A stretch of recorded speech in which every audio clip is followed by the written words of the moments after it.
ونعوذ بالله من شرور أنفسنا ومن سيئات أعمالنا إنه من يهده الله فلا مضل له ومن يضلل فلا هادي له وأشهد أن لا إله إلا الله وحده لا شريك له وأشهد أن محمدا عبده ورسوله يا أيها الذين آمنوا اتقوا الله حق تقاته ولا تموتن إلا وأنتم مسلمون يا أيها الناس اتقوا ربكم الذي خلقكم من نفس واحدة وخلق منها زوجها وبث منها رجالا كثيرا ونساء واتقوا الله الذي تساءلون به والأرحام إن الله كان عليكم رقيبا يا أيها الذين آمنوا اتقوا الله وقولوا قولا سديدا يصلح لكم أعمالكم ويغفر لكم ذنوبكم ومن يطع الله ورسوله فقد فاز فوزا عظيما أما بعد فإن أصدق الحديث كتاب الله وخير الهدى هدى نبينا محمد صلى الله عليه وسلم وشر الأمور محدثاتها وكل محدثة بدعة وكل بدعة ضلالة وكل ضلالة في النار. معاشر المستمعين الكرام، السلام عليكم ورحمة الله وبركاته. أرجو الله وبا ọlọ́wọ́n bá tí ó kó wa jọ sí ayé tí a wà yìí látara Islam. ọlọ́wọ́n bá lè gẹ́ tó fi Islam kó wa jọ lẹ́ni tí yóò máa rin ojú ọ̀nà tọ́lọ́wọ́n bá níbàmú sí ìlànà Nabi sallallahu alaihi wasallam. Ọlọ́run Ọba náà lọ́ba ta dúpẹ́ fún. Eléyìí báyìí jẹ́ oore tó ga nínú ìṣẹ̀mí ayé ọmọ ẹ̀dẹ́ ènìyàn tí èyàn bá dá nǹkan yìí mà lórí. Ọlọ́run Ọba tí ó ṣe wá ní ẹni tí yóò gbé àsíá ìsìláàmù ga, ẹni tí ó gbé àsíá ìsìláàmù sókè, ẹni tí yóò máa pèpè sójú ọ̀nà Ọlọ́run Ọba, ẹni tí ó máa rí ìlànà Nabi sallallahu alaihi wasallam, tí ó sì máa nífẹ̀ẹ́ sí àti máa gbàgbọ́ yẹ́ ẹ̀sìn rẹ̀ pẹ̀lú ìbámu sí ojú ọ̀nà àwọn salaf, pẹ̀lú ìbámu sí orí àgbọ́yé àwọn as-salafu salih, ilé ìtàmà sí àwọn as-sahaba ridwanullahi alaihim,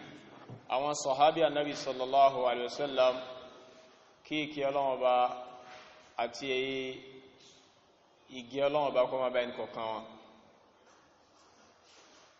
A jẹ́rìí kí Ọlọ́run Ọba yìí onìkan lọ́ba tó tọ́ láti máa fún níjọsìn, a sì jẹ́rìí pé Ànábì sallallahu alaihi wasallam ẹrúsìn Ọlọ́run Ọba ni, òjíṣẹ́ Ọlọ́run Ọba ni. Arsalahu Allahu bil huda wa dinil haqq. Ọlọ́run Ọba lè kílá rán pẹ̀lú ìmọ̀nà àtẹ̀sìn òdodo. Fa ballagha risala. Ànábì sì jíṣẹ́ Ọlọ́run Ọba ó jẹ́ dógóngó wa addal amana. Ànábì pé àmánà Ọlọ́run Ọba tọ́lọ́run Ọba ìrìkẹ́lá gbé kọ lọ́rùn wa nasaha al-umma. Ànábì sì ṣe wáàsí fal umma yìí wa tarakana ala mahajjatin bayda. Ànábì wá fi wálẹ̀ sójú ọ̀nà ilé tí ó mẹ́lẹ́gbò, ojú ọ̀nà tó funfun. Layluha kanahariha, ojú ọ̀nà tó jẹ́ sí pé ọ̀sán rẹ̀ àtòru rẹ̀ bákan náà ni wọ́n rí. La yazighu anha illa halik,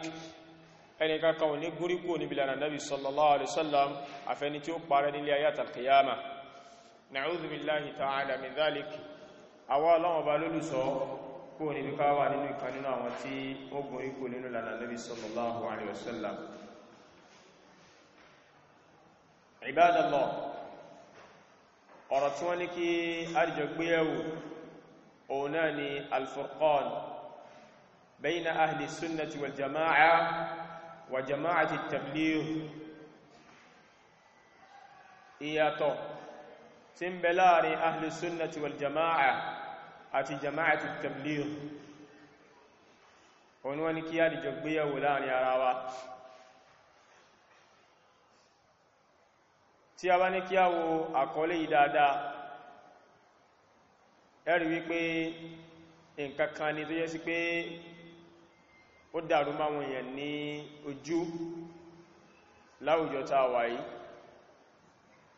tó bá ti rí èèyàn tó dáhùn gbà sí tán rí èèyàn tó fà sòkòtò sókè wọ́n ní àwọn tẹ̀blígì nù tí wọ́n náà tó ti lọ join àwọn tẹ̀blígì ni tí wọ́n náà tó ti wà ní àwọn tẹ̀blígì ní ọmọ yí tẹ̀blígì ní ṣe àti bẹ́ẹ̀bẹ́ẹ̀ lọ wọ́n máa ń sírò ẹni tó bá ti dáhùn gbà sí tó gé ṣòkòtò tíyàwó rẹ̀ ha àbóbìnrin náà tí ó ti lọ́kọ tó ń bo gbogbo ara rẹ̀ gẹ́gẹ́ bí Ọlọ́run bá lè kẹ́lá sí páláṣẹ wọ́n máa sírò wọn má inú àwọn jama'atu tabligh pé àwọn tabligh nìyẹn àmọ́ walhamdulillah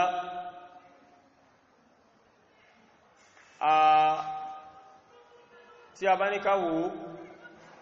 adúpẹ́ fọ́lọ́run Ọba wípé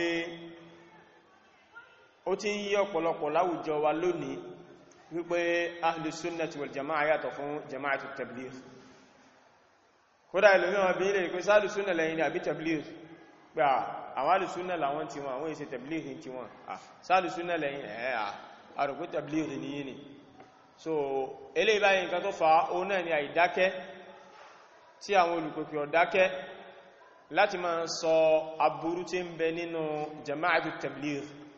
eléyìí ló ń fún àwọn ẹ̀lára pé tabligh lápẹ̀ yìí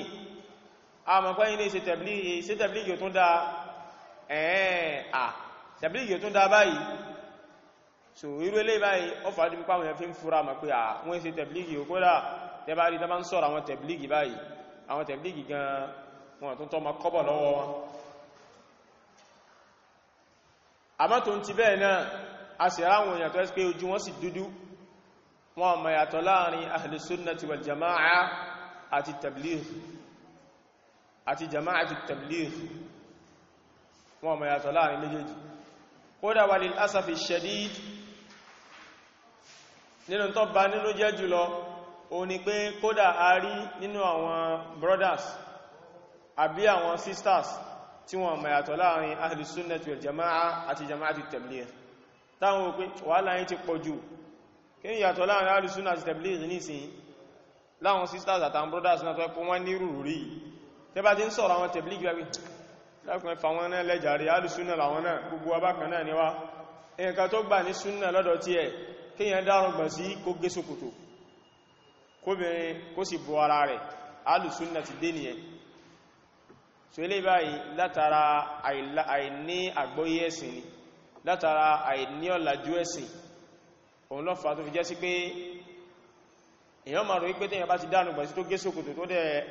tó dẹ̀ bọ́ ara rẹ̀ lóbìnrin ó ti dá ahlu sunna nìyẹn billahi alaikum tí a bá rí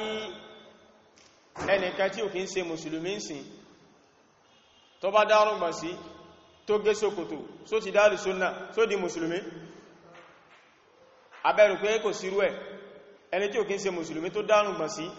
irùngbọ̀n rẹ̀ pọ̀ kò kí ń mú kankan bẹ̀ ṣòkòtò rẹ̀ ní sùsáàkì ni ẹ ti rírí abẹ́ rírí naam àwọn kan láwọn tí rírí àwọn kan ló wà bẹ́ẹ̀ ni nǹkan tó fa ni pé nǹkan tí ò wọ́pọ̀ ni àmọ́ ń bẹ ẹnìkan ń bẹ ń gbé ní táǹkì ń bẹ yẹn wọ́n pè ní evangelist al-ma'ruf àpadà sí burúkú lọ ṣẹlẹ̀ sí ọlọ́mọba alékẹ́lá kọlọ̀mbà kọba sáàmà náà padà irú àpadà sí bú tó ṣẹlẹ̀ sí ọlọ́mọjọ́ ṣẹlẹ̀ sẹ́nì kọ̀ọ̀kan wà láíláí tó bá kù díẹ̀ tí irú ọ̀sọ̀ kankan wà kọlọ̀mbà alékẹ́lá kó fi ikú ṣe bíbú àṣírí fún wa la ilaha illallah àwọn ilé sàmì yìí wallahi alazim kíyàn kú ọ̀sán jù kọ́ ma wà lórí ilẹ̀ ní kéfèrí lọ kíyàn kú kọ́ lọ bá Ọlọ́run bá ní mùsùlùmí wala tamutunna illa wa antum muslimun kéèyàn kú kó lọ bá Ọlọ́run bá ní mùsùlùmí ó sàn ju kó wà nílé ayé ìkọ́ ma jẹ́ kéfèrí lọ so kọ́lọ̀ bá lè kíra kó dáa kó láwá kú mẹ́ ẹni tá ń wí ó dárùngbọ̀n sí tó pọ̀ gidi gan kèé gé kankan nínú gbọ́n rẹ̀ àyàfẹ́lẹ̀ tó bá tu nígbàtí bá ń yà nìkan lọ́yàkù ẹgẹ́ bí nature irùngbọ̀n olè mẹ́jà tí yẹn bá ń yà àfírú àwọn yíò nìkan iní ma ń jábọ́ nínú gbọ́n rẹ̀ nisfu saq ṣòkòtò rẹ̀ sì dé láti ojúgun ẹni táwọn wúyẹ̀ evangelist rẹ̀ ni kò yẹ́ bá yín sí ẹ̀dàkùn pẹ̀lú pọ́dánù gbà sí ó gbé ṣòkòtò yìí só ti di mùsùlùmí àbó ti dáàlù súnnà so bẹ́ẹ̀ bó ṣe rí ni ẹ adánù gbà sí agbé ṣòkòtò kọ̀sọ̀ ìdáàlù súnnà torí pé téèyàn bá lọ síbi tí àwọn ìlú ẹ̀sìn dáadáa ẹ̀rí onísúfí ẹ̀rí ẹn tó jẹ́ pé onísúfí ni tó ń ti bẹ́ẹ̀ ó dánù gbà sí ó dẹ̀ gé ṣòkòtò kódà ìyàwó rẹ̀ ẹ̀hà onísúfí dẹ̀ ni kódà ní lọrin wọn bí báyìí ẹnìkan bẹ tí ń gbógidí mẹ́yẹn ó ti kú wọ́n pè ní Saruk Hassan Sarukọ ẹni tá ń wí yìí gbogbo àwọn ìyàwó rẹ̀ pátápátá ẹlẹ́hà ni wọ́n ògbóǹtarìgì súfí dẹ̀ ni tó yẹ pé ìjẹ́ súfí ẹ lágbára débi tí ó tayọ àlà so kí láyé fàyọ́ bẹ̀ ní pé gbogbo ilé báyọ̀ sọ̀rọ̀ ìdádù sunnah wal jama'a náà nítorí àsìkò wa àṣẹrí ọ̀rọ̀ tí a fẹ́ sọ yìí ọ̀rọ̀ kan tó pé ó tóbi gan ó wúwo gan kódà ó tóbi ju ẹnu ìwọ̀nba wa táwà ní jòkólẹ̀ ta fẹ́ gbọ́ yìí lọ ọ̀rọ̀ kan tó pé ó yẹ kí ó jẹ́ sí pé a ma ṣàlàyé lórí rédíò a ma ṣàlàyé lórí tẹlifíṣàn a ma ṣàlàyé láwọn mọ́sálásí ńláńlá àdúgbò wa a ma ṣàlàyé láwọn lectures ìta gbangba tí gbogbo èèyàn ma gbọ́ ni níbi tí ọ̀rọ̀ náà ibi tó lágbára dé àmọ́ ẹnu ìwọ̀nba wa tá ń gbọ́ yìí náà tá bá ti gbọ́ lágbọ́yé ó ń kálukú wa yìí náà lálọ́ ma convey message yẹn káàkiri lálọ́ ma gbé mẹ́sẹ̀jì yẹn káàkiri lọ sáwọn àdúgbò wa lọ sí àwọn àyè bí tọ́lọ̀wọ̀ bá rí grábá ti fún kálukú ní kápá láti sọ̀rọ̀ tí tọ́lọ̀wọ̀ bá rí kí ló fi ní kí nǹkan yẹn kó máa tàká débi tí Ọlọ́run bá rí grábá fẹ́ kí ó tàká dé náà al-furqanu bayna ahli sunnati wal jama'a wa jama'ati at-tabligh ìyàtọ̀ tí ń bẹ láàrin ahli sunnati wal jama'a àti jama'ati at-tabligh ibadallah nínú àwọn fitan nínú àwọn wàhálà ìdàmú tí ó dé bá wọn mùsùlùmí lẹ́yìn tí Ànábì sallallahu alaihi wasallam kú tán òun náà ni fitnatu al-iftiraq wàhálà ìpínyẹlẹyẹlẹ àwọn mùsùlùmí níjọ eléyìí báyìí ó jẹ́ kan nínú àwọn wàhálà tó ní agbára gidi gan tó yẹ sí pé ó ṣẹlẹ̀ sí àwa mùsùlùmí kódà débi wípé Ànábì sallallahu alaihi wasallam ó bẹ̀ lọ́wọ́ bá pé kíkì ní ìmọ́sẹ̀lẹ̀ àmọ́ Ọlọ́run bá lékiọlá ní ohun ọ̀yọ̀ndarú nǹkan ìfà Ànábì sallallahu alaihi wasallam Ọlọ́run bá lékiọlá sọ pé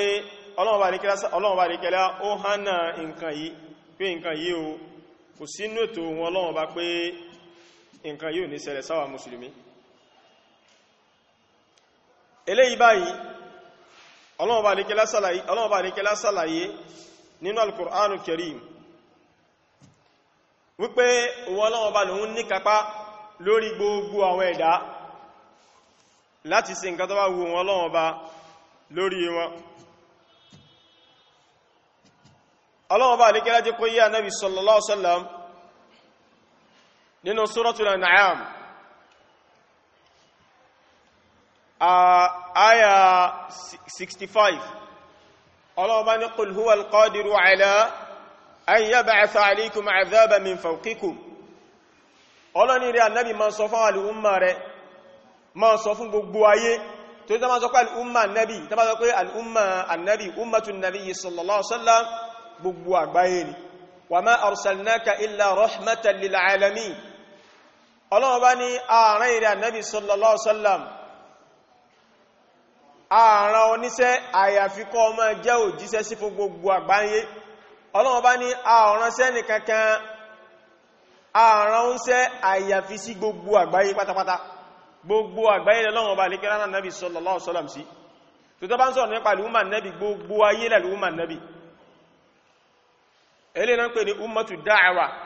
àwọn àlùúmà tọ́lọ́wọ́ bá lè kẹ́rán ànábì sí kẹ́rán ànábì lọ sí kọlọ̀pẹ̀ wọn sójú ọ̀nà Ọlọ́run bá ní qul Ọlọ́run ní ànábì máa sọ fún gbogbo àgbáyé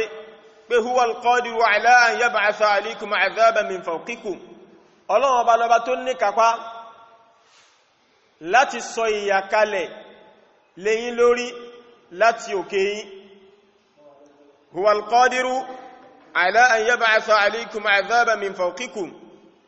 aw min tahti arjulikum tàbí kó jẹ́ pé Ọlọ́run bá lẹ́kẹ́lẹ́ mú yà jáde láti ìsàlẹ̀ yín Ọlọ́run bá lẹ́kẹ́lẹ́ ní kápá láti ṣe bẹ́ẹ̀ aw yulbisakum shiya'a tàbí kí Ọlọ́run bá lẹ́kẹ́lẹ́ kó fún yín káyẹlẹ̀yẹlẹ kẹjẹ́ ni tí ó yà para yín wa yudhiqa ba'dakum ba'sa ba'din tó jẹ́ sí pé Ọlọ́run Ọba àlékiọlá yóò wá máa fi apá kan nínú yín yóò máa fi ṣe ìdí àjẹ fún apá kejì apá kan máa gbógun ti apá kejì nínú yín so ibá nísìnyí Ọlọ́run Ọba ní unzur kayfa nusarrifu al-ayat Ọlọ́run rẹ̀ nábì wo bí àwọn Ọlọ́run Ọba àlékiọlá ṣe ń ṣàlàyé àwọn àyà wa ní ìfọ́síwẹ́wẹ́ la'allahum yafqahun káwọn yẹn lè bá jẹ́ ẹni tí ó gbàgbọ́ yé ọ̀rọ̀ Ọlọ́run Ọba. Naam, àyà yìí ìgbà tí ó sọ̀kalẹ̀ tọ́lọ́run Ọba àlékẹ́ ń sọ fún Ànábì sallallahu alaihi wasallam pé èdè Ànábì mọ́ sọ fún àlùmọ̀ rẹ̀ pé Ọlọ́run Ọba àlékẹ́ ọlá òun ló ní kápá láti sọ ìyàkalẹ̀ lẹ́yìn lórí láti sámà kò yé báyìí nísìnyí Ànábì sallallahu alaihi wasallam ń bẹ Ọlọ́run Ọba pé èrè Ọlọ́run Ọba mo fi wájúhù èrè Ọlọ́run Ọba tó ní àpẹẹlẹ jùlọ gbangba wájú èrè Ọlọ́run Ọba tó ní àpẹẹlẹ jùlọ mo fi bẹ̀rẹ̀ Ọlọ́run Ọba kó ṣọ́ wa kúrò níbi eléyìí báyìí kó ṣọ́ wa kúrò níbi tí sọ ìyàkalẹ̀ lé wa lórí àtòkè sámà ìgbà tó náà bá lè kẹ́ sọ wípé aw min tahti arjulikum tàbí kọjá sí wípé Ọlọ́run Ọba àlékẹ́ ló mú ìyà jáde láti sàlẹ̀ wá báyìí Ànábì sọ pé a'udhu bi wajhika èrè Ọlọ́run Ọba mọ́ wá sọ lọ́dọ̀ rẹ̀ Ọlọ́run Ọba kó ṣọ́ wa kúrò níbi ìgbé ìyà dìde ránṣẹ́ sí wa láti sàlẹ̀ wa látàbẹ́ ẹsẹ̀ wa Ọlọ́run Ọba ní aw yulbisakum shiya'a wa yudhiqa ba'dakum ba'sa ba'din Ọlọ́run tàbí kí Ọlọ́run Ọba àlékẹ́lá kó fún yín káyẹlẹ̀yẹlẹ kọ́lọ́run Ọba àlékẹ́lá wá máa fi agbá kan kọ́lọ́run Ọba àlékẹ́lá ṣe yín lẹ́ni tó jẹ́ sí pé apá kan yọ́ máa gbógun ti apá kejì yọ́ máa dìde ogun sápá kejì yín Ànábì sallallahu alaihi wasallam sọ pé hadhihi ahwanu nínú tàbí ká sọ pé hadha aisar eléyìí báyìí tó rọrùn díẹ̀ eléyìí báyìí lára àwọn fitna tó wá dé bá wa mùsùlùmí ni pẹ̀lú kí wa mùsùlùmí jẹ́ tó yẹ́ sí pé a ṣọ̀kan a jẹ́ni tó yẹ́ sí pé orin ojú ọ̀nà kan náà a jẹ́ni tó yẹ́ sí pé ìròrí wa papọ̀ sójú kan a jẹ́ni tó yẹ́ sí pé a ń tẹ̀lé ìlànà ẹyọ kan ṣoṣo ilé báyìí nínú àwọn wàhálà tó dé bá wa ni eléyìí báyìí sì ní nínú àwọn nǹkan tó yẹ́ sí pé àwọn ọ̀tá Islam tí wọ́n náwó lé lórí ni àwọn ọ̀tá Islam wọ́n náwó wọ́n ṣe wàhálà lórí bí àwọn mùsùlùmí bá sí níjọ́ kan nítorí pé ibi ìmọ̀ jọ́ kan agbára wà ń bẹ gan àmọ́ níbi ká yapa yẹ́lẹ̀yẹ́lẹ́ ìyà àti yẹpẹrẹ ló wà ń bẹ àwọn agbára àwọn ọ̀tá wa yóò kàwà báyẹn so nítorí ló jẹ́ pọ́lọ́wọ́ bá alékẹ́lá sọ láyé tọ́pọ̀ náà al-Qur'an Ọlọ́hun bá ní innal ladhina farraqu dinahum wa kanu shiya'a lasta minhum fi shay Ọlọ́hun bá ní dájúdájú àwọn tó yẹ́ pé farraqu Ọlọ́hun bá ní innal ladhina farraqu dinahum Ọlọ́run bá ń dájúdájú àwọn tí wọ́n fún ẹ̀sìn wọn káyẹlẹyẹlẹ tí wọ́n yapa nínú ẹ̀sìn wọn wa kanu shi'a tí wọ́n wá wà níjọ níjọ gẹ́gẹ́ bí àwọn Yahudi àti Nasara lasta minhum fi shay. Ọlọ́run ní Ànábì ó sí lára rú àwọn èèyàn báyìí. Áyà yẹn Ọlọ́run bá nígbà tí ń ṣe àfọ̀mọ́ Ànábì sallallahu alaihi wasallam kúrò níbi ìwà pẹ̀lú àwọn tó bá fún káyẹlẹyẹlẹ tún àjọ kan. Innal ladhina farraqu dinahum wa kanu shi'a lasta minhum fi shay. Eléyìí báyìí Ọlọ́run bá nígbà tí ń ṣe àfọ̀mọ́ Ànábì ní pé ìrẹ́ Ànábì ó pè sára wọn. A jẹ́ gbogbo ẹnikẹ́ni tó bá fún ẹ̀sìn ẹ̀káyẹlẹyẹlẹ tí wọ́n bá wà níjọ níjọ, Ànábì sallallahu alaihi wasallam ò sí pẹ̀lú àwọn wọ̀nyí. Ànábì sallallahu alaihi wasallam ò sí lára wọn. Gbogbo ẹnikẹ́ni tí Ànábì sallallahu alaihi wasallam bá dẹ̀ ti wà lára rẹ̀ faqad khaba wa khasira. Irú ẹni bẹ́ẹ̀ ti ṣòfò ní ẹkọ́ lọ́ba ìrìká kó sọ wa kú mẹ́. Nínú àyà mi, Ọlọ́run bá ìrìká sọ wípé Ọlọ́run ní munibina ilayhi wattaqu wa la takunu minal mushrikin minal ladhina farraqu dinahum wa kanu shi'a kullu hizbin bima ladayhim farihun. Ọlọ́run bá ní munibina ilayhi, ẹjẹ́ ni tí ó máa ṣẹ́rí padà lọ́sọ́dọ̀ Ọlọ́run Ọba, ẹjẹ́ ni tí ó máa túbá lọ́sọ́dọ̀ Ọlọ́run Ọba, wattaqu, kẹsì jẹ́ ni tí ó máa páyà Ọlọ́run Ọba. Wala takunu minal mushrikin, Ọlọ́run Ọba ní ẹ má ṣe dàbí àwọn ẹlẹ́bọ, Ọlọ́run Ọba ní ẹ má kọ́ sí àwọn ẹlẹ́bọ, minal ladhina farraqu dinahum wa kanu shi'a, àwọn tó yẹ kí wọ́n fún ẹ̀sìn wọn káyẹlẹyẹlẹ, wa kanu shi'a, wọ́n wà níjọ níjọ, àwọn wo ni àwọn Yahudi àti Nasara. Àwọn Ọlọ́run Ọba àlékẹ́lá ń sọ pé ká má jọ wọn, àwọn ẹni tó yẹ́ sí pé Ọlọ́run bá lékílá ń pè ní ẹlẹ́bọ yìí, wala takunu minal mushrikin minal ladhina farraqu dinahum wa kanu shi'a, àwọn tó ẹkùn wọn fún ẹ̀sìn wọn káyẹlẹyẹlẹ, wa kanu shi'a, wọ́n wà níjọ níjọ, kullu hizbin bima ladayhim farihun. Ọlọ́run bá ní gbogbo ẹgbẹ́ kọ̀ọ̀kan, ìjọ kọ̀ọ̀kan ní ọmọ sọ páwọn làwọn dá. Ìjọ tí wá ló dá, ẹmọ bọ̀ wá join wa, àwa níjọ tó dá, àwa níjọ Ọlọ́run, àwa níjọ tí Ọlọ́run bá, àwa níjọ tí ń tẹ̀lé tọ́lọ́run bá. Ọlọ́run bá ní gbogbo ìjọ kọ̀ọ̀kan ní ọmọ wí báyìí. Ọlọ́run bá ní káwa mùsùlùmí ká má ṣe kíni o, ká má jọ wọn. So níbí báyìí Ọlọ́run bá lékẹ́lá ń kọ̀ fún wa nípa àtàfárùk, káwa mùsùlùmí ká má fọ́n káyẹlẹyẹlẹ, ká má ṣọ̀kan, ká má kọ́ sí àwọn Yahudi àti Nasara, àwọn tó yẹ́ pé wọ́n ṣọ̀kan, wọ́n fọ́n káyẹlẹyẹlẹ. Bákan náà nínú àyà míì náà Ọlọ́run bá lékẹ́lá ń sọ nínú al-Qur'an, Ọlọ́run bá lékẹ́lá sọ pé wa'tasimu bihablillahi jami'an wa la tafarraqu. Nínú àyà yìí ìdájọ́ méjì àbí nǹkan méjì tó ní sí pẹ̀lú kẹta ń sọ Ọlọ́run bá lékẹ́lá sàlàyé bẹ́ẹ̀. Ọlọ́run ní wa'tasimu bihablillahi jami'a, Ọlọ́run bá ní ẹ̀yin mùmínì, gbogbo ẹ̀yin mùsùlùmí, i'tasimu bihablillahi jami'a, gbogbo yín pátápátá ẹ dìrọ̀ mọ́ okùn Ọlọ́run Ọba, gbogbo yín ẹ dìrọ̀ mọ́ lápapọ̀. Hablullah, okùn Ọlọ́run Ọba tí wọ́n wí nínú àyà yìí, òun náà ni la ilaha illallah, gbogbo yín pátápátá ẹ ṣọ̀kan lórí tawhid.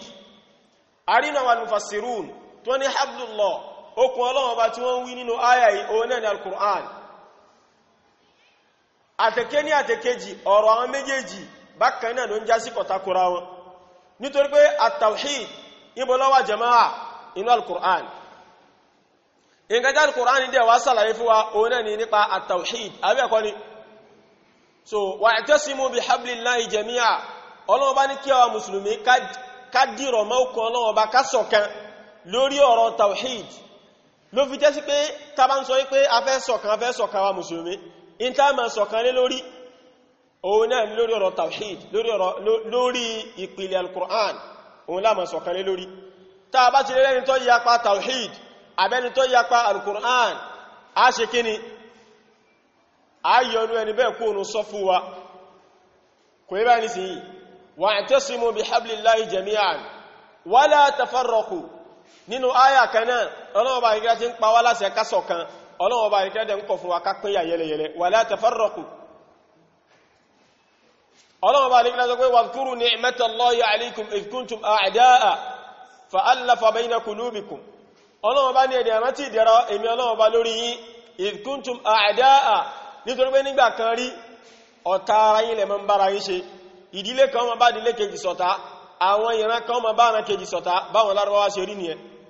idh kuntum a'da'a fa'alafa bayna qulubikum. Ọlọ́run bá lékẹ́lá wá ṣe kíni, Ọlọ́run bá lékẹ́lá wá so ẹ̀mí papọ̀ pẹ̀lú Islam. Kò yí bá ní sí wa kuntum ala shafa hufratin minan nar Ọlọ́run bá ní bákan náà wà létí bèbè náà fa anqadhakum minha Ọlọ́run bá ní kẹlọ́wà yọ yín kúrò létí bèbè náà yẹn pẹ̀lú Islam Ọlọ́run bá ní kí ó fi sí ti fi aljanna so eléyìí báyìí ó ń jẹ́ kó yọ pé Ọlọ́run bá ní kí lá ń pa wá láṣẹ ká má yapa Ọlọ́run bá ní kí lá ń pa wá láṣẹ ká ṣọ̀kan eléyìí báyìí òun ló jẹ́ ìpìlẹ̀ alákọ̀ọ́kọ́ tani láti mà wípé gbogbo eléyìí tó bá ti ní ṣe pẹ̀lú pàyíyapa láàrin ara wa ẹlẹ́sìn mẹ́sìn ẹlẹ́yàmẹ́yà oníranmàrán elédèmédè eléyìí báyìí nínú àwọn kan tí ń pín mùsùlùmí yẹlẹyẹlẹ ni ó yẹ kí gbogbo àwọn mùsùlùmí ó yẹ ká sákò kúrò níbi gbogbo orú àwọn nǹkan báyìí ká jẹ́ ni tí ó mọ̀ ṣọ̀kan láì tí ẹ wo ìran tẹ́nìkọ̀ọ̀kan ti wá ìdílé tẹ́nìkọ̀ọ̀kan ti wá ìlú tẹ́nìkọ̀ọ̀kan ti wá èdè tẹ́nìkọ̀ọ̀kan ń sọ eléyìí báyìí ò gbọdọ̀ jẹ́ nǹkan tí ó yà wá a gbọdọ̀ jọ kan gẹ́gẹ́ bí mùsùlùmí ni kò yẹ báyìí sí so Ọlọ́run bá ní kí lẹ́jẹ́ kó yíwa náà Al-Qur'an níbẹ̀ so Ọlọ́run bá ní kí lẹ́jẹ́ kó yíwa wípé innamal mu'minuna ikhwa Ọlọ́run bá ní àwọn mùmìní àwọn nìkan náà ní ọmọ jọmọ yára wọn gbogbo ìlú tó bá wù kan ti wá gbogbo èdè tó bá wù kan máa sọ gbogbo àwọ̀ tó bá wù kí wọ́n jẹ́ ọmọ ẹ̀yà ni gbogbo wa gbọ́dọ̀ jẹ́ náà ibadallah lẹ́yìn ilé báyẹ̀ jẹ́ ká sáré wo hadithu annabi sallallahu alaihi wasallam hadithu al-iftiraq hadithu ta nabi sallallahu alaihi wasallam tí ń sọ nípa bí al'umma yóò ṣe pín yẹlẹyẹlẹ annabi sallallahu alaihi wasallam sọ annabi ni iftaraqatil yahudu ala 71 firqa annabi láwọn yahudi pín sọ́nà 71 waftaraqatin nasara ala 72 firqa Ànábì ní àwọn Nasara tí wọn àwọn pín sọ́nà 72 àwọn tó jùta àwọn Yahudi lọ wa sataftariqu hadhihi al-umma al-umma mi Ànábì náà tó wá dé gbẹ̀yìn yìí àwọn náà padà pín ala 73 firqa àwọn pín sọ́nà 73 kulluha fi an-nar illa wahida Ànábì ní gbogbo àwọn tá ń wí irun rẹ̀ ni wọ́n lọ àyàfi ìjọ yọkan ṣoṣo kulluha fi an-nar illa wahida Ànábì ní gbogbo wọn yẹn ọmọ náà ni wọ́n àyàfẹ́ ọkàn oṣù àwọn sàhábà wá bèèrè lọ́wọ́ Ànábì sallallahu alaihi wasallam wípé man hum ya Rasulallah wọ́n ní àwọn wo ní ìjọ ọkàn oṣù tí ó láyẹ ìrí Ànábì yìí ròjí sí Ọlọ́run bá kọ́ Ànábì sallallahu alaihi wasallam sọ pé humul jama'a Ànábì ní àwọn ni aljama'a aljama'a àwọn ni ìjọ kan tí ó lá ẹ wo bí hadithu ṣe wí humul jama'a àwọn ni jama'a náà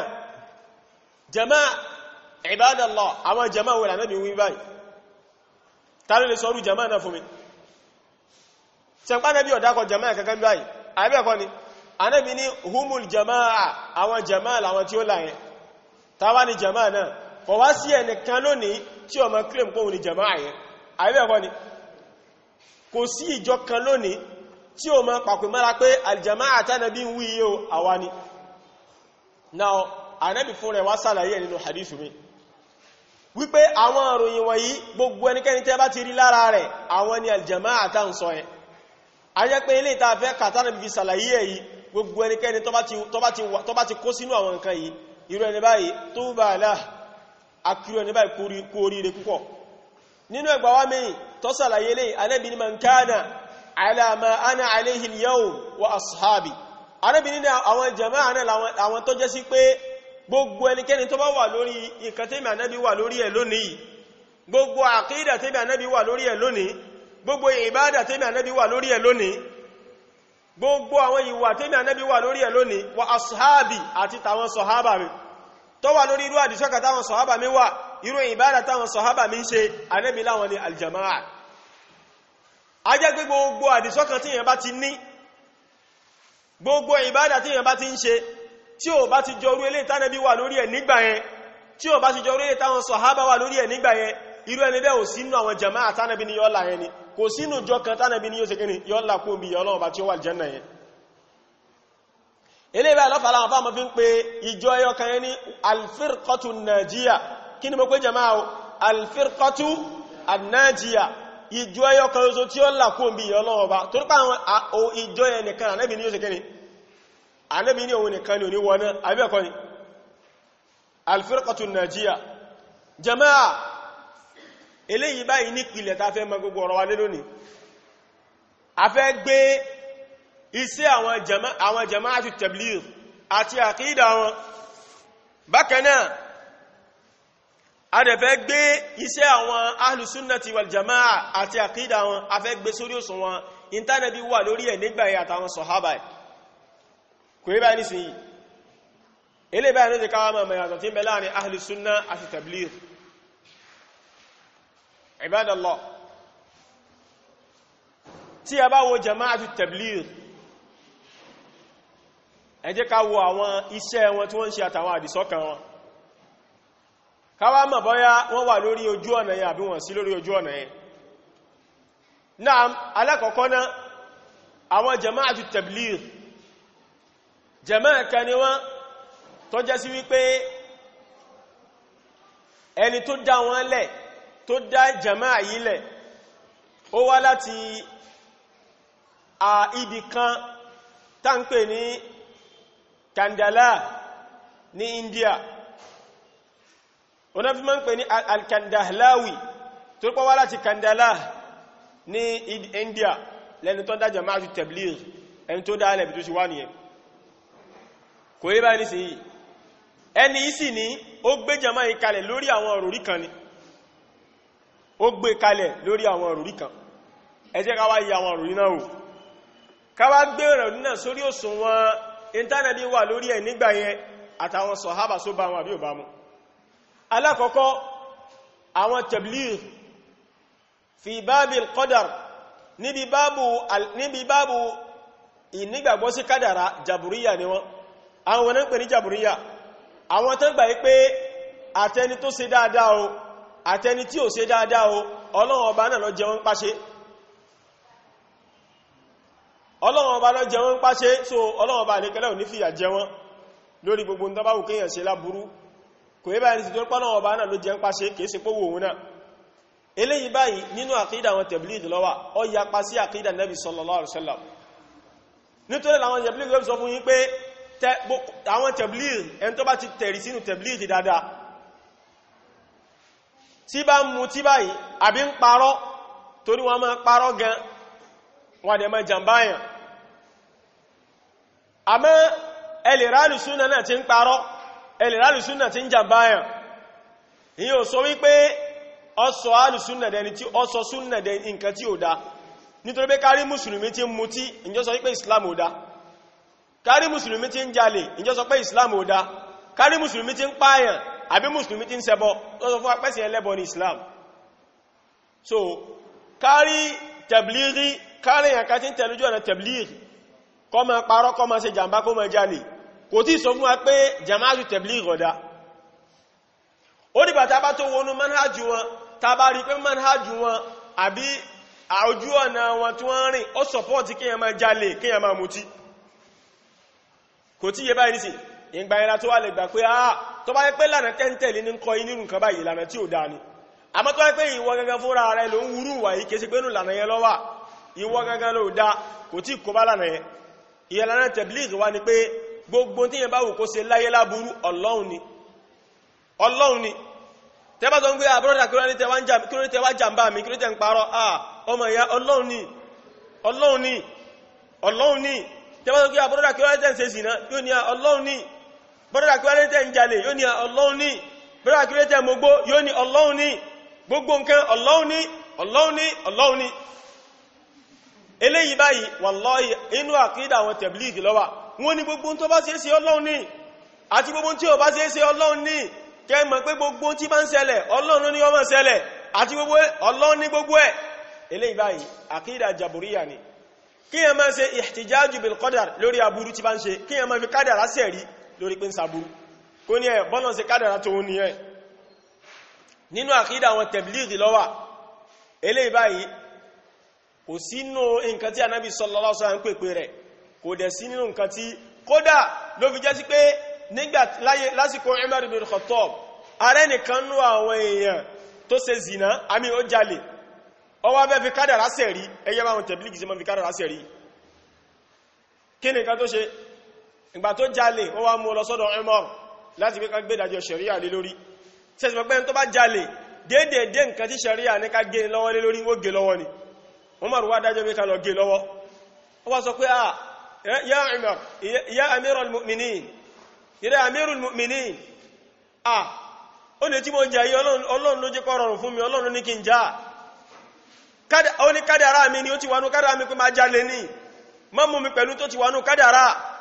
Kí ni Umar ibn Khattab sọ fún ó ní inú kádàrá rẹ̀ ló wà pé kó jalè àbí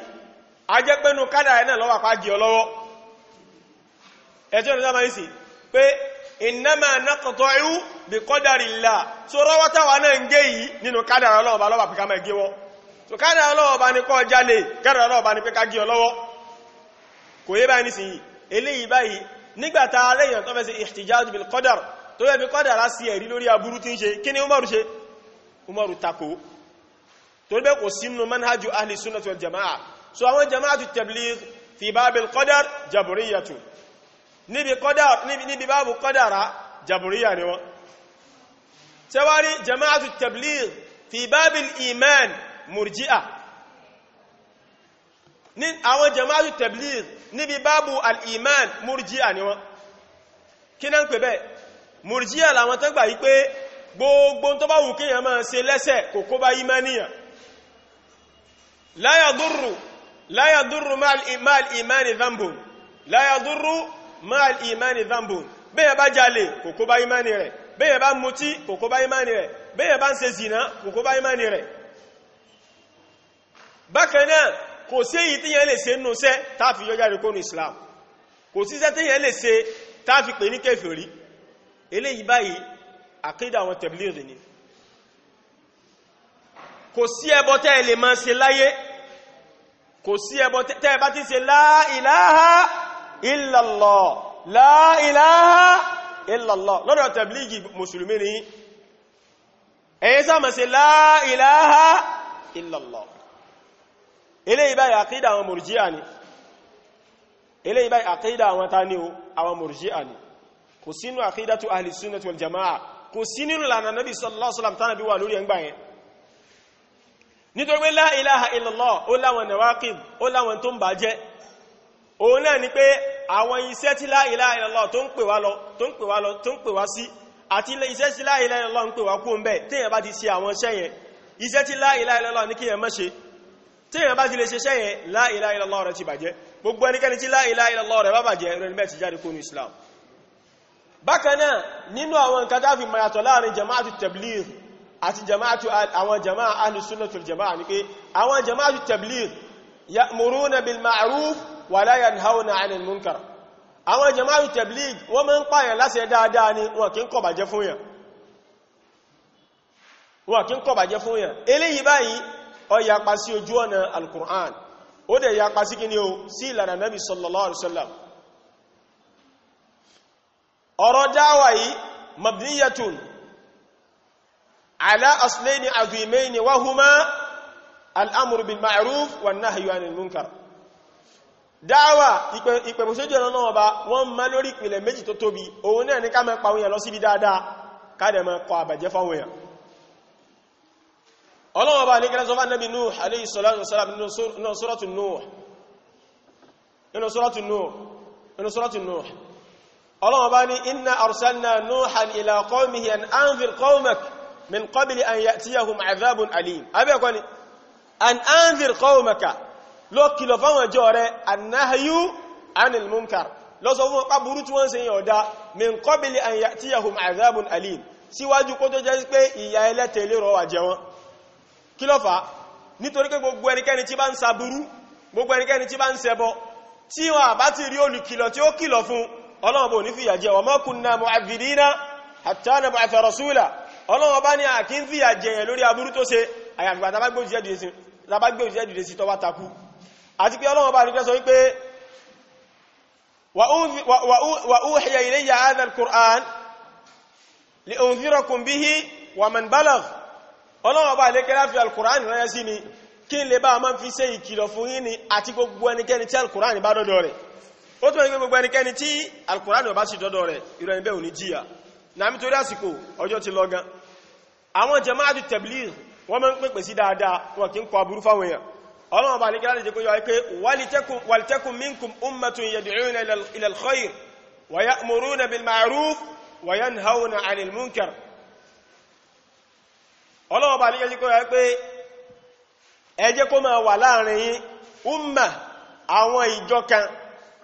àwọn èèyàn kan yad'una ila al-khayr tó máa pè àwọn èèyàn lọ síbi oore wa ya'muruna bil ma'ruf tó máa pa àwọn èèyàn láṣẹ dáadáa wa yanhauna 'anil munkar tó dẹ̀ máa kọ ìbàjẹ́ fáwọn èèyàn. Àbáwọn jama'atu tabligh nínú manhaj wọn ni pé ìmá kọ ìbàjẹ́ fáwọn èèyàn ìmá ń lé àwọn èèyàn sákò ní ẹ̀sìn Ọlọ́run bá kò ní jẹ́ kí àwọn èèyàn gba tíyàn mú lọ́wọ́. Tabligh sọ fún yín wípé ẹ má sọ fún èèyàn pé tí ń ṣe ọ̀dá, kò sínú lànà àwọn ẹni rere, kò sínú lànà àwọn aṣíwájú ká má sọ fún èèyàn pé nǹkan tí ń ṣe ọ̀dá. Ẹ fílẹ̀ ẹjọ́ máa lọ jáde yọ́ máa yé fúnra rẹ̀ yọ́ máa mọ̀ fúnra ara rẹ̀. Ẹ dákun sí orí ibi tọ́lọ́wọ́ bá lékẹ́lá máa ẹ̀sìn lé lórí lélẹ̀. Kalla walla ẹ̀sìn Islam ò rí báyìí wípé ọ máa gbọ́yé fúnra rẹ̀ nítorí pé à ní dá gbọ́yé fúnra wa à ní máa burú àti dáadáa fúnra wa lọ́lọ́wọ́ bá lékẹ́lá fi rán òjíṣẹ́ sí wa lọ́lọ́wọ́ bá lékẹ́lá fi sọ tírà kalẹ̀ fún wa láti máa ṣàlàyé burú àti kíni o àti dáadáa. Rusulan mubashirina wa mundhirin li'alla yakuna lin-nasi hujjatun 'ala Allahi ba'da ar-rusul. So àwọn jama'atu tabligh wọn kì í ṣe kíni o wọn kì í pèyàn sí wọn kì í kọ aburú fún yàn. Kódà ó débi wípé tí jama'atu tabligh tán bá lọ sínú mọ́sálásí kan àbúwọ́n lọ sádùgbò kan tán bá bá àwọn èèyàn lórí záwíyà tó ń ṣe záwí àbọ́bá wọn tẹ́yẹ tọ́wàf tán rọ kíríkà sáré jama'atu tabligh sọ wípé ẹ bá wọn ṣe ẹ má kọ̀ fún wọn wọ́n gbé yìí sábẹ́ nǹkan tán pè ní al-ikram wọ́n pè yẹn ní kí ni o ikram. Ikram ní pé nígbà tẹ́ ẹ bá ń bá wọn ṣe nǹkan tẹ́ ń bá wọn ṣe nǹkan tó ń ṣe tẹ́ ẹ pọ́n wọn lé ìgbà yẹn ní inú ó dùn sí láti gbọ́n tẹ́ fẹ́ sọ fún wọn. Kò yẹ báyìí nísìnyí wàlọ́hì eléyìí báyìí nínú aburú pátápátá gbà lọ́wà. Ẹni tó bá dẹ̀ fẹ́ dán wò yí tí mo ń sọ yìí kẹ́lẹ̀ bá mọ̀ pé tabligh ẹgbẹ́ burúkú gbà ní wọ́n wàlọ́hì. Ẹni tó bá fẹ́ dán wò ẹkàn lọ sí jáde aláwọ̀kọ́ ni pé kẹ́lẹ̀ bá mọ̀ tabligh kò sí bó ṣe lè mọ kéwú tó nígbésí ayé kọ́ mọ kéwú tó kọjá àbá súnnà ni ọ tó bá ti mọ ìlànà tí tabligh fi ń ṣe dáwà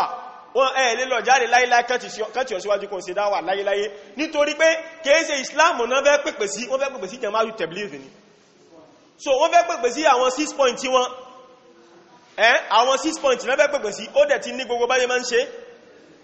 So tó bá ti mọ̀ ó lè ṣe dáwà lọ́dọ̀ tabligh láyé. Ẹ dákun tó bá jẹ́ pé Islam ni tabligh ń pèpè sí tó bá jẹ́ pé Islam ni ẹ dákun kí ló ẹ̀ṣẹ̀ di pé nígbà tí bá tó bá yín lọ jáde oṣù 4 kí n tó máa ṣe dáwà ó dìbà tí bá tó bá yín lọ sí dáadé 40 ọjọ́ kí n tó máa ṣe dáwà ìgbà olórí bẹ́yẹn ṣe bí gbé kí n kan lọ kẹ́kọ̀ọ́ nípa Islam kí n dẹ̀mọ́ pèpè sí Islam ni àmọ́ kèése Islam ni tabligh máa ń pèpè sí nítorí ẹ̀rọ jẹ́ pé wọn bùkátà mọ̀ síwájú kan tó ṣe dáwà ìtẹ́jẹ́ bùkátà ní pé wá kẹ́kọ̀ọ́ bá ṣe máa ṣe dáwà yìí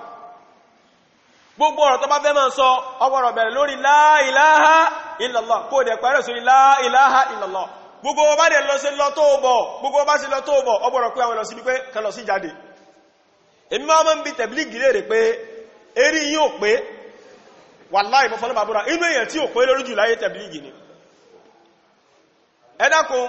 tabligh tó wọnú mọ́sálásí láti lọ pèpè kí ni dùnú ẹ̀ ṣe bí kí gbogbo jẹ́mọ́ mọ́sálásí kíni kí wọ́n tẹ̀lé àbẹ́yàn tó bá ṣe dáwà ṣe bí in tí ó dùn mọ́ mi ní pé kí gbogbo àwọn tí ma sọ̀rọ̀ kẹ́gbọ́n tí wọ́n sọ ẹ dákun nígbàtí tabligh wá wọnú mọ́sálásí ìbáyìí nísìn ó wá pé gbogbo wa pátá Ọlọ́run ní kí wọ́n wá gbọ́ ó kó wa jáde kúrò mọ́sálásí ọsọ mọ́sálásí dáwòrò àbọ́ ọsọ mọ́sálásí dáwòrò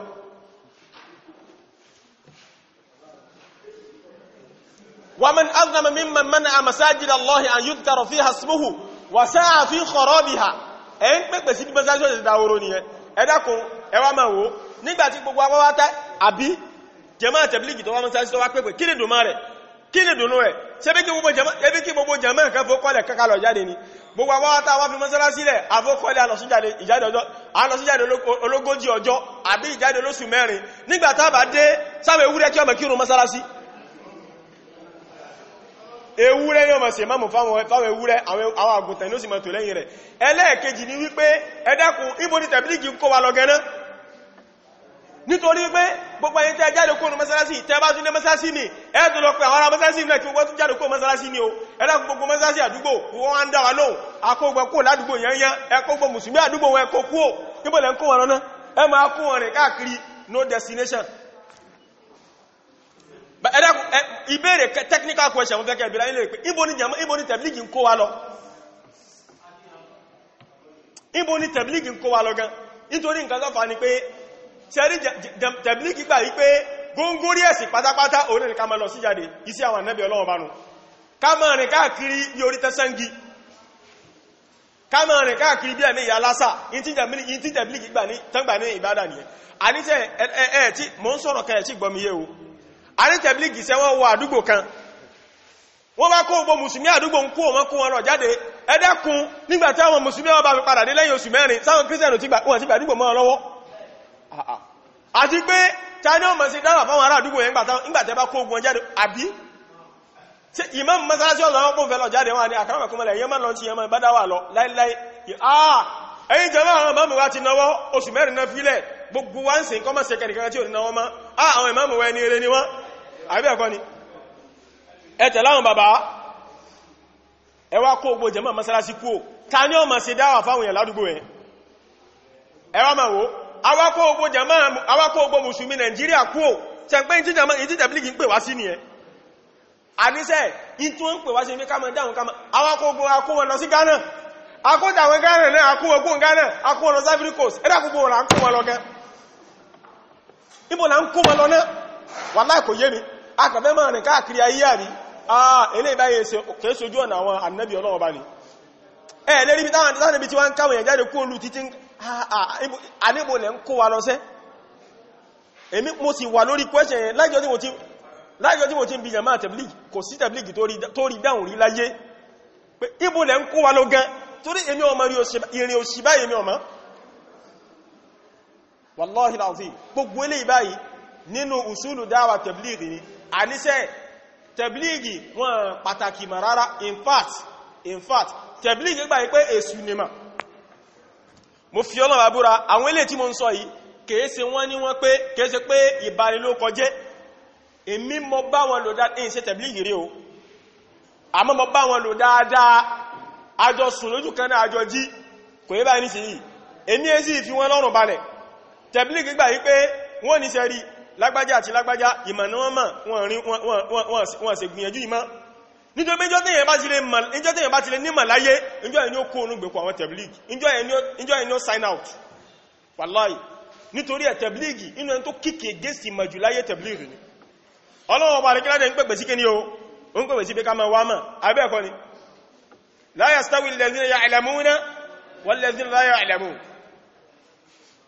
àti bẹ́ẹ̀ bẹ́ẹ̀ lọ́nà àwọn àyà Ọlọ́run bá lè gán pẹ̀pẹ̀ sí bí mọ̀ jamaatu tẹ̀blígì ń pẹ̀pẹ̀ kó bí mọ̀ nítorí pé tẹ́ ẹ bá ti mọ̀ láyéláyé ẹ̀ lè máa tẹ̀lé láìmọ̀ káàkiri ṣe wá rí kò wá síbẹ̀ sí lè mọ̀ kéwú tó láyé tẹ́ ẹ bá lọ sí jáde jamaatu tẹ̀blígì ó fi ẹni tí ó mọ̀ Kùránì ká àmọ́ ti lọ sí jáde lóṣù mẹ́rin yóò fi ṣe àmìrù lẹ́yìn lórí ní ẹ̀lẹ́ sàmìrù lórí ẹ̀ láyéláyé ẹ̀ lè sí àmìrù lórí ẹ̀ yóò yà sí àmìrù lórí yìí ni kò sí nǹkan tẹ́ ilé mọ̀nú ẹ̀sìn wọ́n àjẹ́ lè gbà kẹwàá bọ́ta ń sìn ẹmà wo ẹ̀yìn ti rírí ibi jáde tẹ̀blígì tẹwàá ní tó àfà innal hamdalillahi nahmaduhu wa nasta'inuhu wa nastaghfiruhu ṣẹ́ ní tàbí bára sọ ń sìn òun náà ni ọ̀rọ̀ nípa kí ẹ máa so pàró ibadallah tabalọ́wọ́ yába ẹ ti rí bí tẹ̀blígì kọsọ̀rú ẹ̀rí láyé láìláwọn ní sọ wallahi bẹ́yẹn báyìí lọ jáde tó bá bá wọn sọ tó bá ilé sọ wọ́n máa wò ọ̀rẹ́ kan sọ́tẹ̀ wọ̀n nífẹ̀ẹ́ dámásálásí rú àmọ́ lẹ́yìn tí wọ́n bá lọ tán sẹ́rí jùlúsù tó máa ń jòkó ohun wọ́n wá pẹ̀ pé àfá àtàrà ẹni gbogbo lẹ́yìn ilé yóò sínú lànà àwọn ẹni ìsájú àwọn ẹ̀dá sí ṣe báyìí wọ́n dẹ̀ wọ́nù iláyé yẹ́ gbọ́dọ̀ síbẹ̀ wọ́n wallahi mo fọ́nà bàbúrà mo rí tẹ̀blígì kọ́nkùn kẹtí kò ní tẹ̀blígì dísìn ó máa ń kọ̀nfàmẹ̀ fún mi dọ́lá kò tí kò ní tẹ̀blígì dísìn ń kéwú lọ́dọ̀ mi ni àmẹ́kẹ̀ kò ní tẹ̀blígì dísìn ó láwọn wá ṣe ìjáde lọ sí ààyè kan ní sáìdì àwọn Ìjẹ̀bú Òde yẹn àwọn wá lọ sí ìlú kan ó nígbàtá àwọn wá débẹ̀ ìlú ìwá ní mọ́sálásí wọn kọjú sí kíblà ó láwọn wá gbìyànjú àwọn wá sọ because jama tẹ̀blígì wallahi wọn ní sọ fún yín pé kọ̀kọ́jú sí kíblà láìláì wọn ní sọ fún yín alẹ́ ẹ̀gbọ́dọ̀ pa burú fún yẹn ẹ̀gbọ́dọ̀ sọ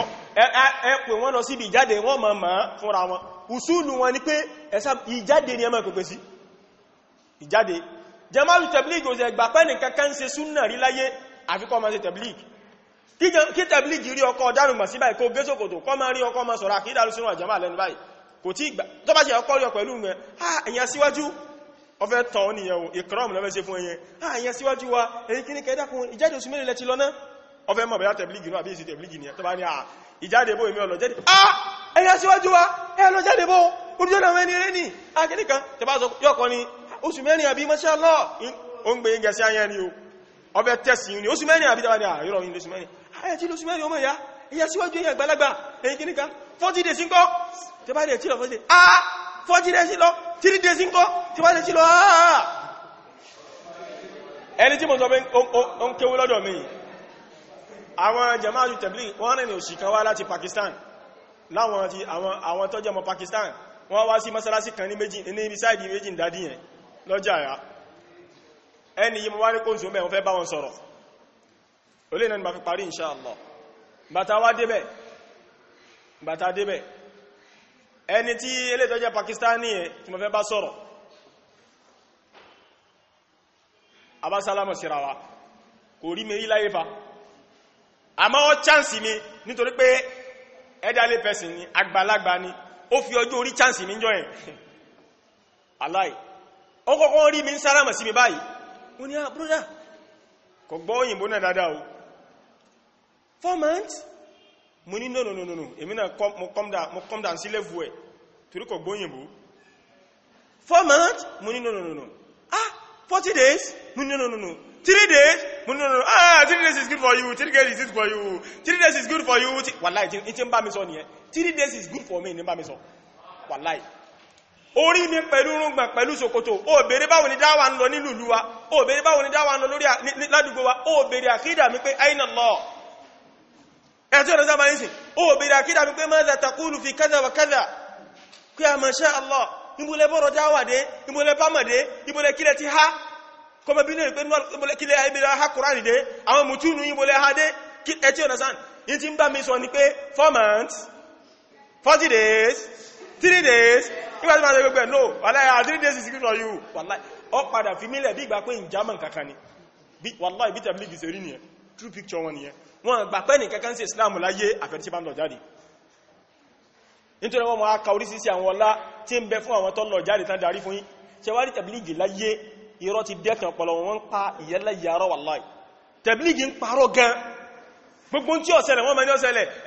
ṣẹ́rí ẹnìkan àwọn jàmáà tẹ̀blígì àní nígbàtí mo fẹ́ ṣe WAEC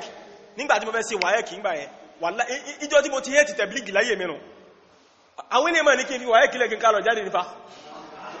wàlá ilẹ̀gbọ́n tí mo sọ fún yín àwọn eléyò kèrè ibú bá mi o aláàdì rẹ́jísà WAEC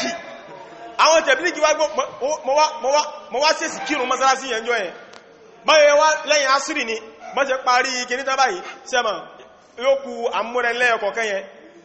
bàbá yìí bó ṣe wá bá mi nìyẹn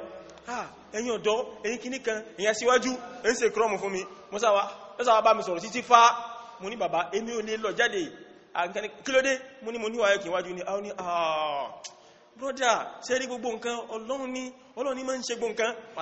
ṣẹ̀pá yẹ kó fi mílẹ̀ èmi ṣẹ̀pá yóò fi mílẹ̀ ni bọ́ bá jẹ́ sí gbọ́kọ́ mo fẹ́ ṣe wáyé kì ṣẹ̀pá yẹ kó fi mílẹ̀ pé ààrẹ bá parí wáyé kì máa lọ jáde wálẹ̀ kò fi mílẹ̀ o wá ní ọ̀dọ́ bí tí yí báyìí náà ní irọ́ ti báyé wọn jẹ́ ọ̀dọ́ bí tí yí báyìí náà ní bóun náà ṣe fẹ́ sàmù sí ń bọ báyìí nìyẹn àwọn jàmáà kan wá gbé jáde lọ sí mọ́sálásí wọn ìgbà tán gbé jáde lọ sí mọ́sálásí wọn lẹ́yìn tán parí kíní wọn tán bàyánì tán máa ń ṣe tán wọ́n wá mú àwọn lẹ́yọ kọ̀ọ̀kan bí mo ṣe wá báyìí náà lọ́ba wọ́n wá lóhun lẹ́sàmù ó dẹ̀ ní kó ó dẹ̀ bá sọ̀rọ̀ ìgbà tó bá sọ̀rọ̀ ó dẹ̀ gbà fọ́nà ọba ó lọ sí jáde wọ́n nígbà tí GC gan ló ṣe ó ní GC ló ṣe ó ní bá ṣe wá lọ sí jáde báyìí ìgbà tí wọ́n ti jáde dé wọ́n ti parí GC ìgbà tí wọ́n wá ń lẹ resort ẹ máa wò ìgbà tí wọ́n wá ń lẹ resort kò bọ́dà láti lọ wo resort ìgbà tí yóò ṣe exam yóò lọ wo resort kò lọ wo resort àwọn akẹgbẹ́ rẹ̀ táwọn lọ resort náà bó ṣe débẹ̀ ní bá ń congratulate pé congratulation a parallel lẹ́ní congrats wàláì mo fọ́nà bàbúrà bí i sọ fún bí kí n hó nígbàjú wàláì èyàn tó exam ó ní A1 lẹ́ní A1 parallel wàláì bàbá yìí sọ fún ẹgbẹ́ wàláì mú pè yẹn ó ní bí i sọ fún mi ní ó ní A1 lórí ó wá ní A1 bó èmi tí ní exam náà èmi tó ẹgbẹ́ jáde mọ́ lọ́wọ́ ìwọ́wọ́lò exam ìwọ́wọ́lò ẹgbẹ́ mi ló jókòó sínú exam hall wàláì ẹni ẹ tó sọ pé ọ́sẹ̀ exam sẹ́ pé òun rí pé ẹgbẹ́ òun lójókòó sí ọ́sẹ̀ exam dáadáa kó lọ́wọ́ pépà rẹ̀ ìgbà tí ó lọ́wọ́ pépà nǹkan A1 parallel ló ní tòótọ́ kí ló fà á àwọn màláíkà lọ́wọ́ bá ṣe exam ilé ọmọ ìyá ilẹ̀ lọ jáde màláíkà bá ṣe exam irú wo ló ti ṣẹlẹ̀ wàláì kò sí àgbákòrọ́ tí ẹ bá sásìkò ní mo lè ka irọ́ mẹ́wàá tí tẹ̀blígì sọ fún wọn nígbà tàbá ń kìí lọ sí jáde wàláì kódà kọ́ sọ fún àwọn tẹ̀blígì pé ìyàwó rẹ̀ lóyún sínú báyìí ó dẹ̀ ti sọpírẹ́sì alákọ̀ọ́kọ́ ó ti sọpírẹ́sì ẹlẹ́ẹ̀kejì ẹlẹ́ẹ̀kẹta ló kù tí ó ṣe wọ́n ti wá ní ẹ̀kọ̀gbọ̀n lóyún lọ́wọ́ lóyún wàláì tẹ̀blígì sọ fún ọpẹ́kọ̀ kálò jáde kó fi ìyàwó rẹ̀ lẹ̀ pé Ọlọ́run ó tẹ́kì rẹ̀ wàláì wọ́n dẹ̀ tún mítà tó sọ fún mo tó mọ ìtàn tó sọ fún ọ lórí yẹn wàláì mo tó mọ̀ tàtọ́ kódà kọ́ sọ fún wọn yí pé ọkàn sèsì wá mọ́sálásí báyìí ni o kò sí tí fámìlì yọ jẹ tí ó lẹ́ ní wàláì wọn ni kọ́ fókọ́lẹ̀ kọ́ lọ jáde kódà má dágbére lé torí pé tó bá dágbére lé wọn níjọ́ ọlọ́ èṣù ni wọ́n ṣètọ́nù ọlọ wọ́n ni ṣètọ́nù ti lọ bá wọn lé yóò nìkan wọ́n wà ní ọmọ jáde wọ́n ni ọmọ àsọ fún ọ wà jáde pẹ̀lú wọn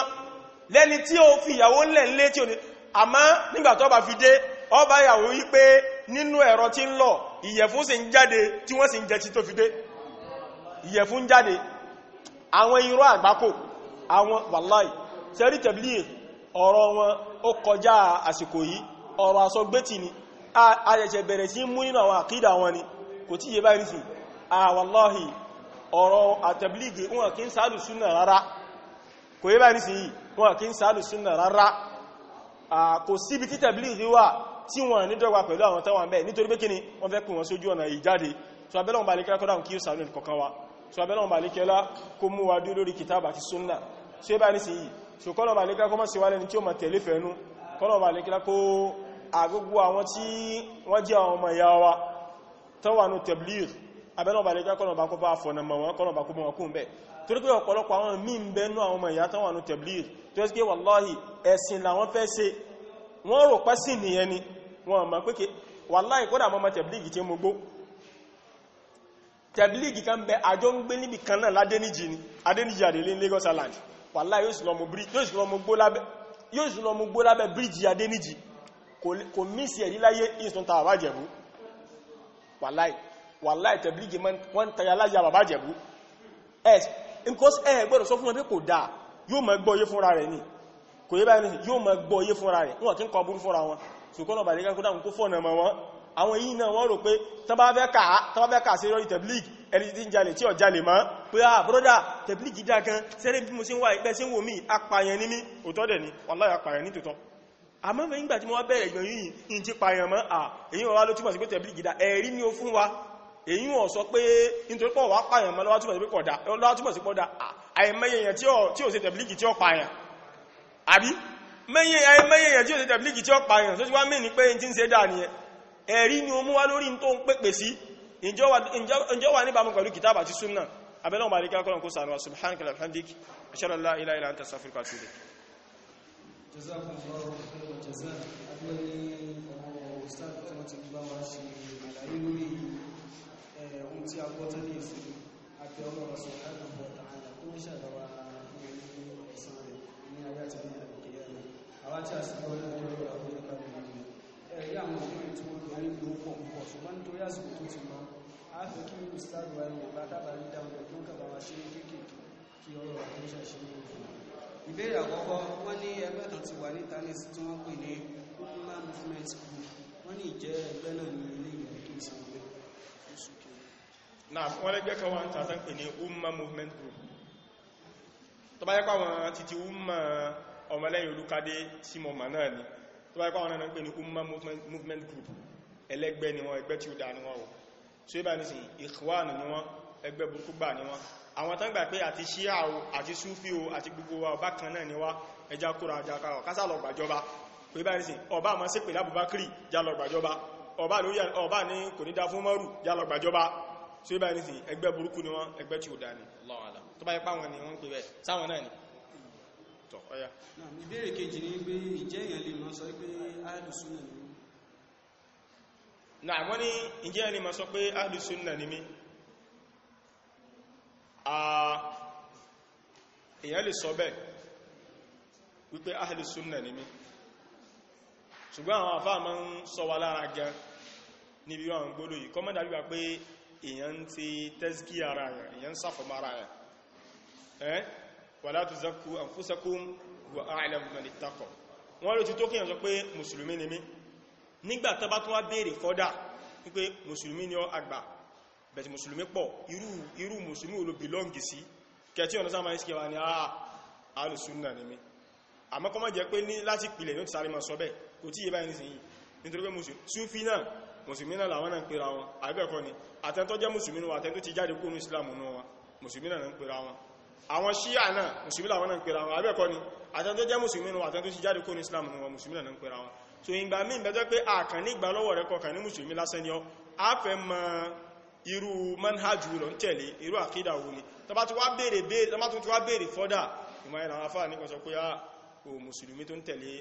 manhajù súnnà ní mi Allahu a'lam. ìbéèrè kan bẹ níbi tó jẹ́ pé ó tó bẹ́ẹ̀ bí mẹ́ta ṣùgbọ́n ó dà pé wọ́n fẹ́ jọra wọn bẹ́ẹ̀ kẹba àkópa àkọ́kọ́ wọ́n ní pé ṣé èèyàn lè fẹ́ ẹni tó jẹ́ mọ̀tẹ̀bílíkì bóyá lọ́kùnrin àbí lóbìnrin ẹ̀kejì ní pé ìjẹ́ obìnrin lè ṣe ákùnkù nìka kó ní bàbá tó sílé bàbá rẹ̀ ẹ̀kẹta ní wípé bóyá obìnrin gan kò tí ì ṣe tán láti márì so wọ́n wá ṣe khitba fún wọ́n ní pé ṣé kó gbà àbí kó sọ pé ò tí ì ṣe tán. Naam so wọ́n ní sí yẹn lè fẹ́ tẹ̀blírí lọ́kùnrin bóyá obìnrin sisters tó fẹ́ ní ọkọ tó wá rí tẹ̀blírí só lè fẹ́ àbí brọ́dà tó fẹ́ níyàwó tó rí tẹ̀blíríyà só lè fẹ́ lóbìnrin so ibá ní sí yìí so ta bá ti mọ̀ yí pé eléyìí báyìí ń kọ́ o ìyàn tẹ́kọ́ ìtẹ̀rí sínú ìyàn máa fi tẹ̀blírí ni ó ti ẹ̀ léwu fún sísta kó lọ fẹ́ tẹ̀blírí lọ́kùnrin ó léwu gan ẹ̀tì ẹ̀mọ́dànwò rárá ni ẹ̀mọ́dànwò rárá o and brother náà ó léwu fún wọn náà kó lọ fẹ́ tẹ̀blíríyà lóbìnrin aláwọ̀kọ́ ni pé wọ́n ti ẹ̀ nífi fún wọn náà wọ́n àkọ́kọ́ nífi fún wọn so àmọ́tọ̀ tọ́lọ́n bá wá ní ẹni tọ̀wọ́ gbọ́rọ̀ sẹ́gbẹ́ lẹ́nu tó nígbà míì obìnrin lè ti nífẹ̀ẹ́ yàn tí ò ní gbọ́rọ̀ sáwọn mírù lẹ́nu ó léwu fún ọkọ òfẹ́ náà so ibà ní sí torí pé àfáwà kan bẹ àmì ẹnìkan bẹ náà wọn tabi'in wọ́n pè ní Imran bin Hittan